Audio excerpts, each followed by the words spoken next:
Good morning all of you. कल आप लोग को बतलाए थे जो हम समांतर श्रेणी का एक कॉन्सेप्ट देते हैं, अगला दिन चैप्टर चालू करेंगे। देखिए यही समांतर श्रेणी है और समांतर श्रेणी में कल आप लोग को फार्मूला और फार्मूला के साथ प्रथम पद क्या होता है, सार्वंतर क्या होता है, एन क्या होता है, डी क्या होता है, एसएन क्या होता है, आप लोग को बतला दिए थे। देखिए कहता है जो आपने इस पर अवश्य ध्यान दिया होगा कि प्रकृति में अनेक वस्तुएं एक निश्चित प्रतिरूप का अनुसरण करती है, जैसे कि सूरजमुखी के फूल की पंखुड़ियाँ, मधुकोश में छिद्र, एक भुट्टे पर दाने, एक अनानास और एक पाइन कोण पर सर्पिल इत्यादि। ठीक है, ये सब आपने देखा होगा। कहता है ये सब का भी एक पैटर्न होता है, एक सिस्टमेटिक ढंग होता है। ठीक है, जो कि आप एक निश्चित संख्या में उसको आगे की ओर ले सकते हैं या उसको पीछे की ओर ले सकते हैं। आगे देखिए, कहता है रीना ने एक पद के लिए आवेदन किया और उसका चयन हो गया। उसे यह पद 8,000 रुपये के मासिक वेतन और 500 रुपया वार्षिक की वेतन वृद्धि के साथ दिया गया। उसका वेतन पहले वर्ष, दूसरे वर्ष, तीसरे वर्ष इत्यादि के लिए क्रमशः। देखिए जब 8,000 रुपया पर भर्ती हुआ और प्रत्येक साल वृद्धि होने लगा, तो पहला साल 8,000 रुपया रहा, दूसरा साल 8500, तीसरा साल 9,000, फिर डॉट डॉट ऐसे करके बढ़ते चला गया। तो ये जो बढ़ते चला गया, तो देखिए ये 8,000 और ये 8500, यानी दोनों के बीच में 500 का अंतर, ये 8500 और ये 9,000, इस दोनों के बीच में भी 500 का अंतर, और फिर ऐसे ही आगे की ओर चला जाएगा। तो जब 500 का जो अंतर हुआ वो डी हुआ, और जब डी समान रहता है तो उसको हम लोग एपी कहते हैं। देखिए एक और एग्जांपल है, कहता है एक सीढ़ी के डंडों की लंबाइयां नीचे से ऊपर की ओर एक समान रूप से 2 सेंटीमीटर घटती जाती है। देखिए इसका अगर मान लीजिए 45 है तो ये 43, 41, 39, 37, 35, 33, 31, ये इतना आपको दिया हुआ है। इससे और ऊपर की ओर घटते चला जाएगा। तो प्रत्येक स्थिति में 2 घट रहा है। जब प्रत्येक स्थिति में 2 घट रहा है, इसका मतलब ये भी एपी है। एक और एग्जांपल है, देखिए कहता है किसी बचत योजना में कोई धनराशि प्रत्येक 3 वर्षों के बाद स्वयं की 5/4 गुनी हो जाता है। 5/4 गुनी हो जाता है। 8,000 रुपया की निवेश की 3, 6, 9 और 12 वर्षों के बाद परिपक्वता राशि ज्ञात कीजिए। देखिए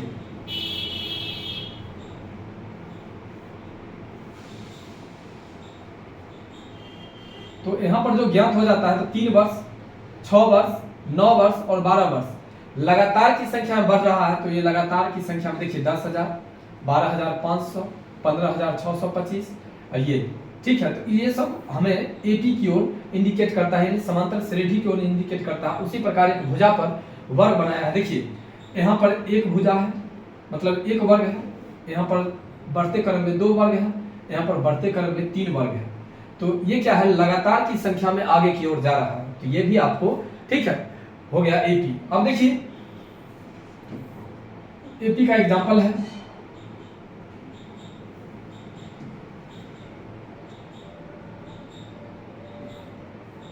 देखिए अब हम लेते हैं ये सब एग्जांपल को छोड़ करके क्वेश्चन।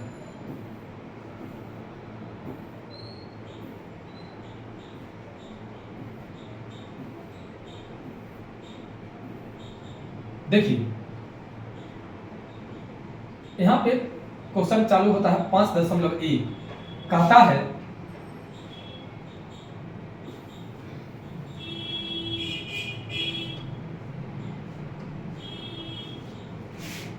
देखिए कहता है प्रत्येक किलोमीटर के बाद का टैक्सी का किराया, जबकि प्रथम किलोमीटर के लिए किराया 15 रुपया है। देखिए गौर कीजिएगा, कहता है जो प्रथम ये मान लीजिए एक निश्चित बिंदु को, और इतना दूर का भाड़ा 15 रुपया है। उसके बाद प्रत्येक किलोमीटर के लिए 8 किलोमीटर है। ठीक है, प्रत्येक किलोमीटर के लिए 8 किलोमीटर है। देखिए 8, 8, 8 ऐसे करके 8 किलोमीटर करके ठीक है बढ़ रहा है। तो पहले क्या होगा, अगर एपी हम लेते हैं तो 15, 15, 8, 23, 23, 8, 31, 31, 8, 39, ये लगातार बढ़ते हुए जा रहा है। अगर बढ़ते हुए जा रहा है तो ये आपको एपी होगा। अगर लगातार बढ़ते की संख्या में अगर आगे की ओर जा रहा है तो यह आपको एपी होगा, उसी में होगा। ठीक है, देखिए तो यह एपी होगा। पूछ रहा है क्वेश्चन हमसे, क्वेश्चन कह रहा है कि प्रत्येक स्थिति में टैक्सी का किराया, जबकि प्रथम किलोमीटर के लिए 15 रुपया है, तो देखिए प्रथम के लिए 15 रुपया है और प्रत्येक स्थिति के लिए 8 रुपया है, तो प्रत्येक के लिए 8 रुपया है। अगर इस 8 रुपया के रूप में है तो ये बनता है 15 और 15 8 23 23 और 8 31 31 8 39। देखिए प्रत्येक स्थिति में आपको 8 8 8, देखिए लगातार 8 8 हो गया तो यह एपी है। देखिए पूछ रहा है जो एपी है लिखेंगे हाँ, क्योंकि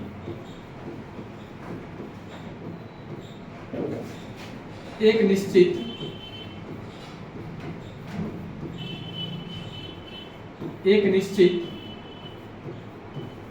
रूप से संख्या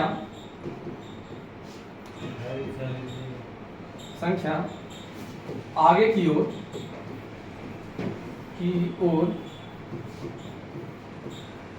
बढ़ रही है।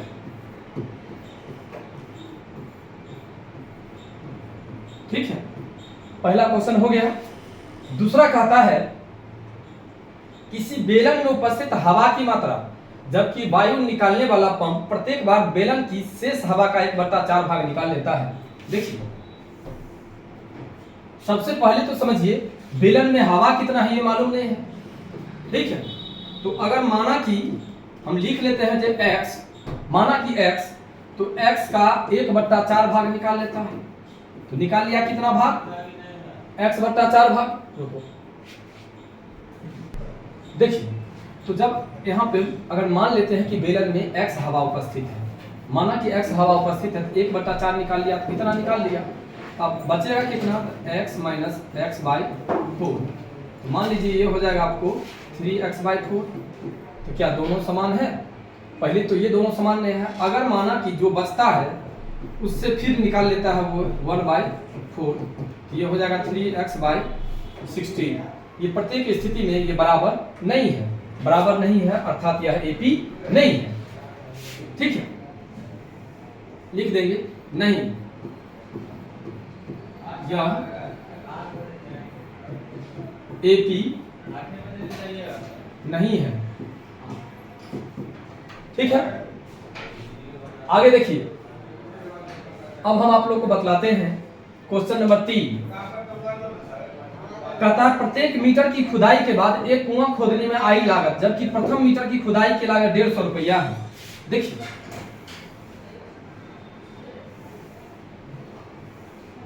ऐसे करके समझिए, 3 नंबर क्वेश्चन, ये कुआं है,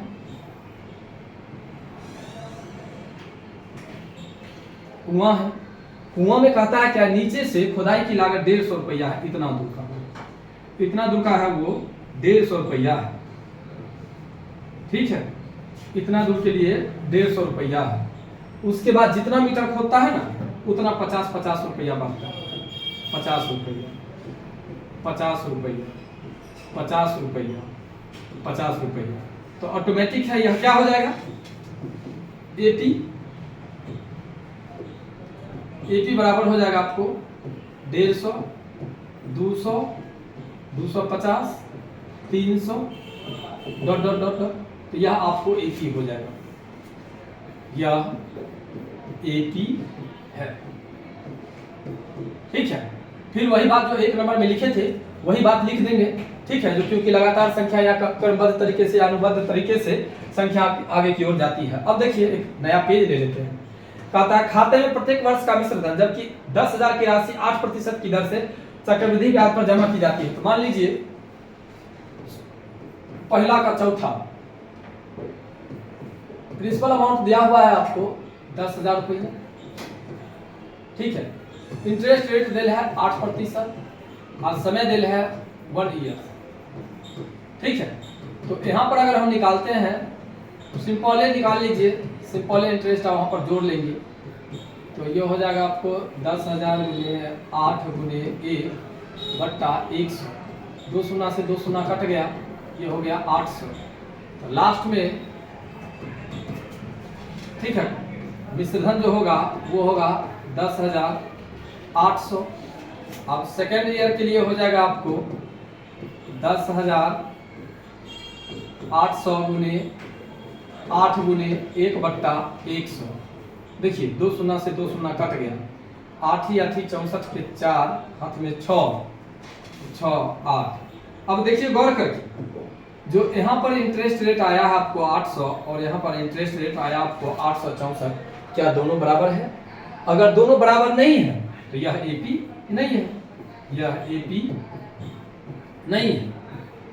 एक बार फिर से आप लोग समझ लीजिए, एपी के लिए आप लोग को हम बतलाए थे अगर दी हुई संख्या का अगर डी का मतलब सारबंतर का मतलब ठीक है बराबर अगर होगा तो वह एपी होगा, अगर सारबंतर बराबर नहीं है तो वह एपी नहीं है। देखिए यहाँ पर आपको जो निकला है मतलब सिंपल इंटरेस्ट में हम निकाले थे, अगर ब्याज आपको 800 निकला तो यहाँ भी ब्याज आपको 800 ही निकलना चाहिए। अगर 800 ब्याज निकलता तो आपका एपी होता, अगर नहीं निकला तो एपी नहीं होगा। अब हम ऐसे समझते हैं जो प्रश्नावली 5.1 में 1 का 4 वो ऑब्जेक्टिव है जिसमें से पूछ रहा है जो कौन कौन एपी है कौन कौन एपी नहीं है। तो आपका पहला एपी होगा, दूसरा एपी नहीं होगा, तीसरा एपी होगा और चौथा एपी नहीं होगा। अब देखते हैं हम लोग, क्वेश्चन की बारी है ठीक है। अब क्वेश्चन से लेंगे, देखिए क्वेश्चन क्या कहता है, क्वेश्चन कह रहा है दी हुई एपी के प्रथम 4 पद लिखिए जबकि प्रथम पद ए और सारबंतर डी निम्नलिखित है। आपको ए का मान दिया हुआ है, डी का मान दिया हुआ है। जब ए का मान और डी का मान दिया हुआ है तो आपको एपी निकालना है। एपी क्या होता है कल आप लोग को हम बतलाए थे। अभी देखिए फिर एपी का फार्मूला एक बार फिर से आप लोग के बीच में रखते हैं, फार्मूला को लेकर के उसके बाद चलेंगे। देखिए एपी इक्वल टू होता है ए प्लस डी, ए प्लस 2d, ए प्लस 3d। आगे की ओर चला जाता है, आपको इसी पर निकालना है एपी। देखिए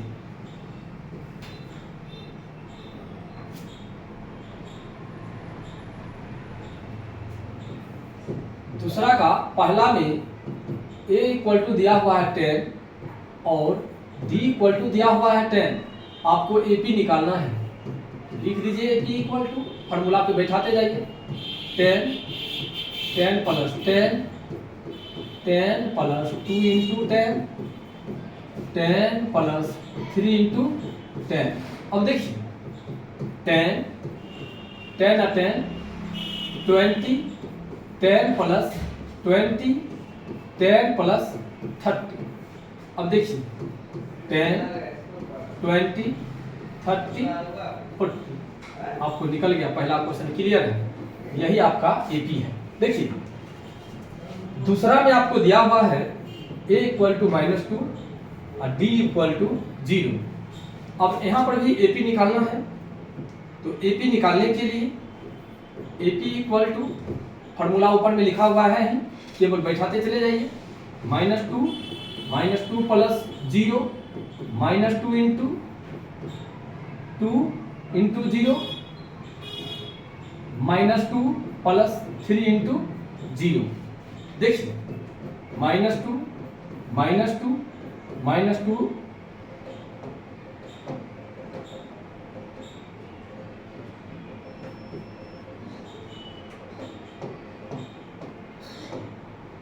प्लस 0 -2 प्लस 0। देखिए -2 ये भी हो गया। अब हम लोग चलेंगे इसी का 3 नंबर क्वेश्चन पर। देखिए 3 नंबर क्वेश्चन में a बराबर दिया हुआ है, a इक्वल टू दिया हुआ है 4 और d इक्वल टू दिया हुआ है -3। फार्मूला होता है आपका AP equal to a plus d, a plus 2d, a plus 3d। अब देखिए 4 minus 3, 4 plus 2 into minus 3, 4 plus 2, 3 into minus 3। देखिए 4 1, 4 plus minus minus 6, 4 plus minus minus 9। देखिए 4 1 माइनस 2 माइनस 5, यह हो गया AP। ठीक है, इसी प्रकार चौथा क्वेश्चन है। देखिए चौथा में दिया हुआ है A इक्वल टू -1 और D इक्वल टू 1/2। देखिए A इक्वल टू -1 और D इक्वल टू 1/2। फिर फॉर्मूला यहाँ पे लिखा हुआ है। देखिए फॉर्मूला लिखा हुआ है, इसी फॉर्मूला का प्रयोग यहाँ पर भी करना है। लिख दीजिए AP इक्वल टू, यहाँ पे हो जाएगा आपको -1, यहाँ पे -1 plus 1/2, -1 plus 2 into 1/2, -1 plus 3 into 1/2। देखिए यहाँ पर हो जाएगा आपको -1 0/2, 2 से 2 कट गया, -1 प्लस 1 0। ठीक है, देखिए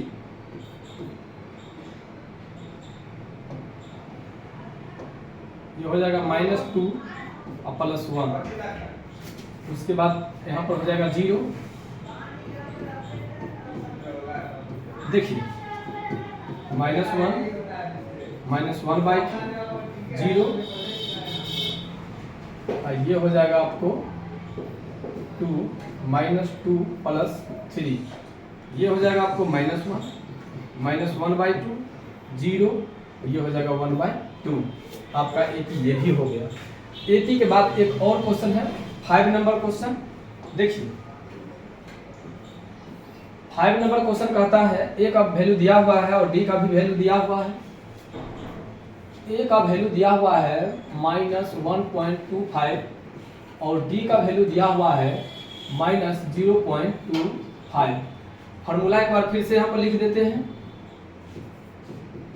AP equal to A plus D, A plus 2D, A plus 3D। ये आपको केवल फार्मूला है। देखिए -1.25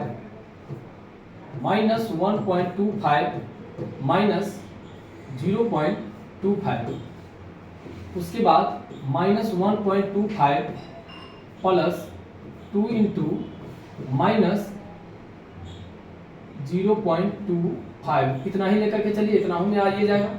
-1.25 हो जाएगा -1.50, ये हो जाएगा -1.25 प्लस माइनस माइनस, ये हो जाएगा आपको इतना। ठीक है, -0. इतना। अब ये ले लेंगे 1.25, ये हो जाएगा आपको -1.50, यहाँ पर हो जाएगा -1.75। ये भी देख लीजिए वो AP ही हो गया। अब आपको 2 नंबर क्वेश्चन पूरा क्लियर होता है। अब 3 नंबर में देखिए क्या कहता है। 3 नंबर में कहता है, 3 नंबर में कहता है निम्नलिखित में प्रत्येक AP के लिए प्रथम पद तथा सार्वंतर ज्ञात कीजिए। इसमें देखिएगा 2 नंबर क्वेश्चन में आपको दिया हुआ था A का मान और D का मान। इसमें जैसे अब अभी हम बनाए हैं, यानी 2 नंबर क्वेश्चन को AP में कन्वर्ट किए हैं। अब 3 नंबर क्वेश्चन AP में कन्वर्ट है, आपको 2 नंबर क्वेश्चन की तरह A और D का वैल्यू निकालना है। तो देखिए अगला पेज ले लेते हैं और 3 नंबर क्वेश्चन की ओर चलते हैं। दिया हुआ है आपको AP के रूप में 3, 1, -1, -3। अब आपको इसमें से निकालना है A। देखिए A निकालने के लिए तो सीधे लिख देंगे, जो पहले दिया हुआ वो A हो जाएगा, और D बराबर जो होता है वो फार्मूला है A2 - A1। देखिए यहाँ पर 1 घटे 3 यानी -2। ये पहला क्वेश्चन हुआ। और ये अब देखिए दूसरा क्वेश्चन। दूसरा क्वेश्चन में आपको दिया हुआ है AP इक्वल टू -5, -1, 3, 4। देखिए यहाँ पर तो A इक्वल टू हो जाएगा -5 और d इक्वल टू हो जाएगा a2 माइनस a1, यहाँ पर -1 और माइनस माइनस +5, ये हो जाएगा आपको 4। ये दूसरा क्वेश्चन क्लियर है। देखिए सेम उसी प्रकार से आपको तीसरा क्वेश्चन भी होगा। देखिए तीसरा क्वेश्चन दिया हुआ है आपको AP equal to 1/3, 5/3, 9/3, 13/3 dot dot dot dot. कुछ नहीं करना है, A1 इक्वल टू 1/3 और D equal to A2 minus A1 यानी 5/3 माइनस 1/3, 3 5 माइनस 1 यानी 4/3। देखिए एक और क्वेश्चन बाकी रहा, ये भी क्लियर करते हैं। देखिए AP इक्वल टू 0.6, 1.7, 2.8, 3.9। तो यहाँ पर A इक्वल टू हो जाएगा 0.6 और D इक्वल टू हो जाएगा, अब इसमें फार्मूला नहीं लिखते हैं, केवल देख लीजिए 1.1। और इसी के साथ आपका 1, 2, 3 क्लियर होता है। अब हम चलते हैं 4 नंबर क्वेश्चन की ओर। देखिए 4 नंबर क्वेश्चन ही इस चैप्टर का अंतिम क्वेश्चन है, यानी आज 4 आप लोग को क्लियर कर देते हैं। अब हम लोग चलेंगे अगला दिन फिर 5.2। देख लीजिए इसका, यहाँ पर 4 नंबर क्वेश्चन देखिए।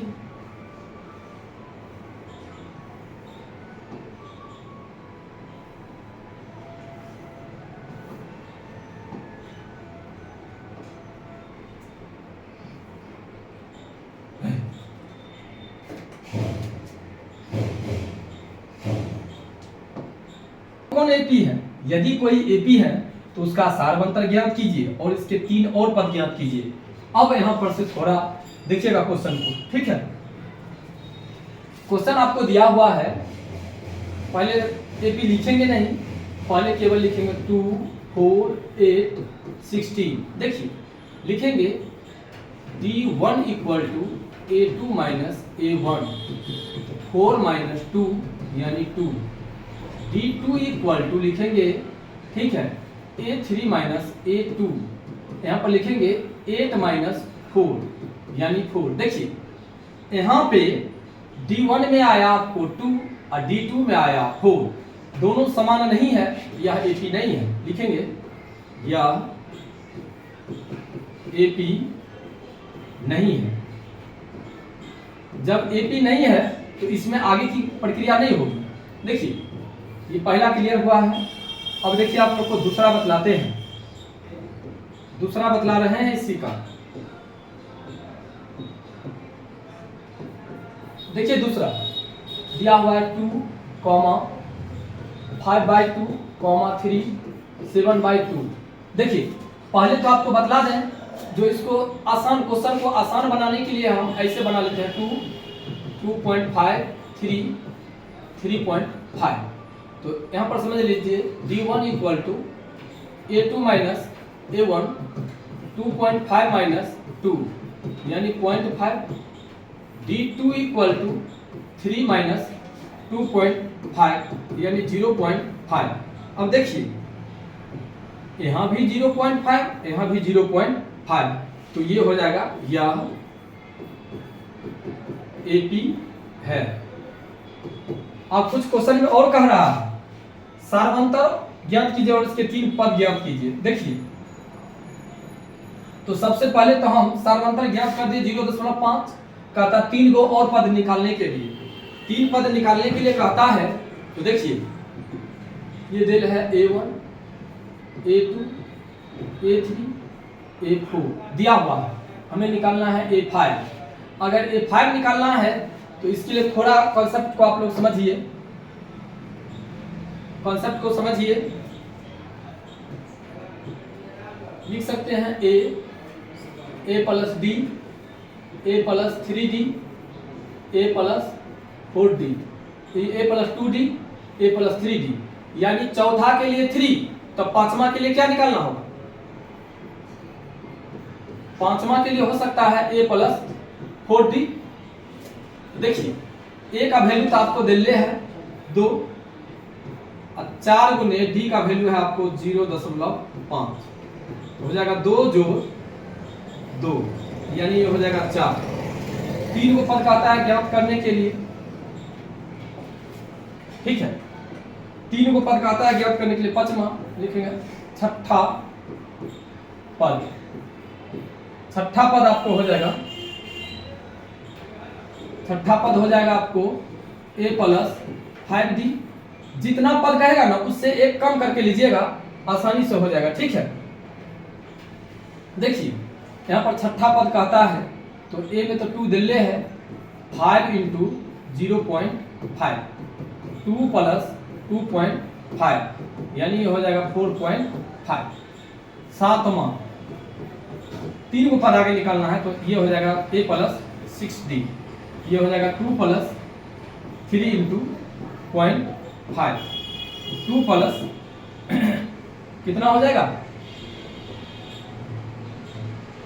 6 ना था,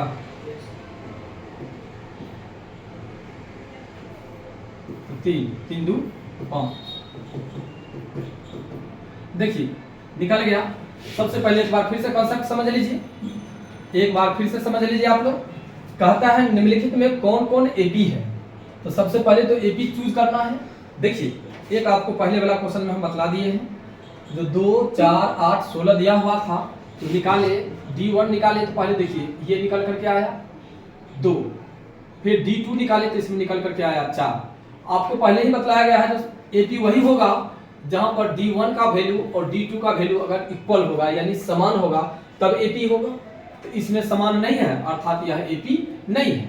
अब अगला देखिए, अगला में आपको बैठाए तो ये दिया हुआ था आपको, ठीक है, आपको यहाँ पे दिया हुआ था 2, यहाँ पे दिया हुआ था 2.5, यहाँ पे 3, यहाँ पे 3.5। अगर दिया हुआ था तो आपको ये हो गया 2, ये 2.5, ये 3 और ये 3.5। अगर घटा करके लाते हैं तो D1 इक्वल टू आता है 0.5 और D2 इक्वल टू आता है 0.5। तो आपको पता चलता है जो दोनों स्थिति में समान है अर्थात आपको यह एपी है। अगर एपी है, क्वेश्चन कहता है अगर एपी है तो उसका सारवंतर ज्ञात कीजिए और उसका सारवंतर हो गया 0.5। अब कहता है अगर एपी है तो सारवंतर ज्ञात कर लीजिए, सारवंतर ज्ञात हो गया। 3 पद और ज्ञात करने के लिए तो काउंटिंग कर लीजिए फार्मूला के अनुसार से a plus d, a plus 2d, a plus 3d। तो 1 2 3 4, चौथा में क्या देख रहे हैं कि a प्लस 3d, चौथा में 3, तो बस पांचवा में 4, छठा में 5 और सातवां में 6। और इस तरह से आप लोग को हम निकाल दिए। सेम इसी प्रकार से आप लोग को ये क्वेश्चन बना लेना है, ठीक है। और इसी के साथ आप लोग का एपी का क्लास, एपी में 5.1 क्लियर होता है। फिर आगे की